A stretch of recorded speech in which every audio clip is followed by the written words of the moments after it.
Haleluya, haleluya, shalom blessed people. Kiranya berkat dan damai sejahtera Allah di dalam Tuhan Yesus Kristus menjadi bagian kita sepanjang hari ini. Jumpa lagi dengan saya Pendeta Theodorus dalam Renungan Kristen. Hari ini kita akan membahas tentang dua mujizat Yesus yang terambil dari Injil Matius pasal 9 ayat 18 sampai 26. Mari perhatikan bersama firman Tuhan. Sementara Yesus berbicara demikian kepada mereka, datanglah seorang kepala rumah ibadat lalu menyembah dia dan berkata, "Anakku perempuan baru saja meninggal, tetapi datanglah dan letakkanlah tanganmu atasnya, maka ia akan hidup." Lalu Yesus pun bangunlah dan mengikuti orang itu bersama-sama dengan murid-muridnya. Pada waktu itu seorang perempuan yang sudah 12 tahun lamanya menderita pendarahan maju mendekati Yesus dari belakang dan menjamah jumbai jubahnya. Karena katanya dalam hatinya, "Asal kujamah saja jubahnya, aku akan sembuh." Tetapi Yesus berpaling dan memandang dia serta berkata, "Teguhkanlah hatimu, hai anakku, imanmu telah menyelamatkan engkau." Maka sejak saat itu sembuhlah perempuan itu. Ketika Yesus tiba di rumah kepala rumah ibadat itu dan melihat peniup-peniup seruling dan orang banyak ribut, berkatalah ia, "Pergilah, karena anak ini tidak mati tetapi tidur." Tetapi mereka menertawakan dia. Setelah orang banyak itu diusir, Yesus masuk dan memegang tangan anak itu, lalu bangkitlah anak itu. Maka tersiarlah kabar tentang hal itu ke seluruh daerah itu. Blessed people, di sini kita menemukan ada dua masalah yang diselesaikan oleh Yesus. Yang pertama, anak perempuan seorang kepala rumah ibadat yang baru saja meninggal. Sebagai orang tua yang mengasihi anaknya, tentu ia tidak begitu saja melepaskan anaknya yang dikasihi ini.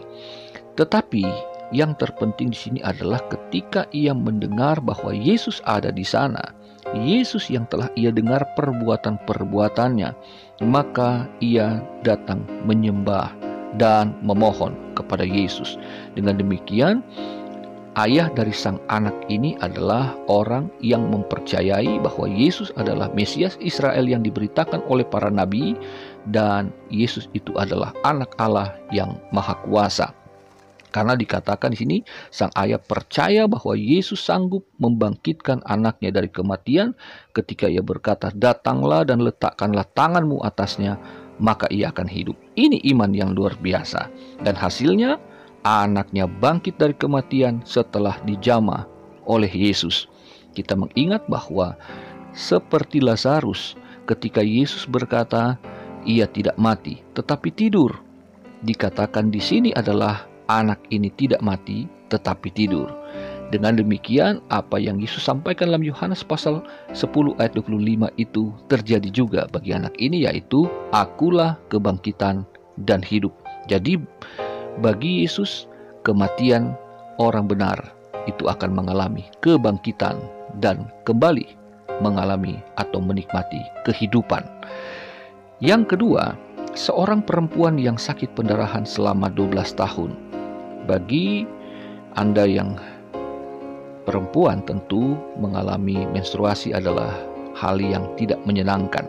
Ketika hari pertama, hari kedua, dan seterusnya, itu sesuatu yang cukup tidak menyenangkan bagi seorang perempuan yang mengalami menstruasi. Apalagi seorang perempuan ini yang bukan hanya menstruasi tapi pendarahan.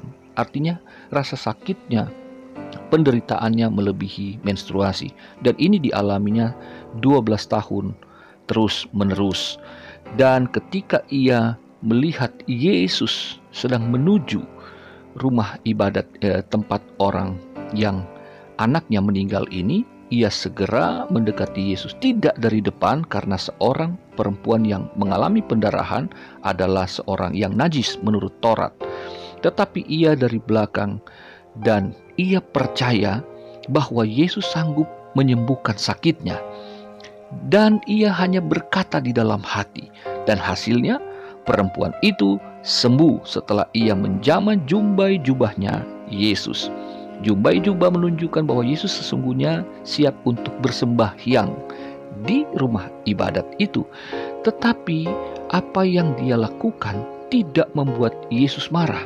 Tetapi justru Yesus dengan kemurahan hatinya menyembuhkan dengan berkata bahwa, "Anakku, imanmu telah menyelamatkan engkau.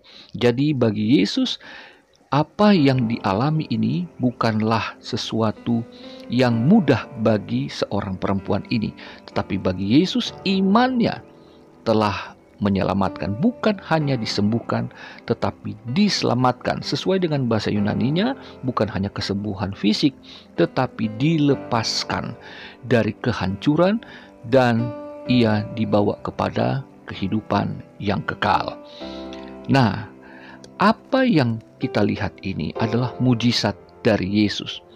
Mujizat terjadi kepada orang yang percaya, baik yang diungkapkan dengan mulutnya maupun sekedar dari dalam hatinya.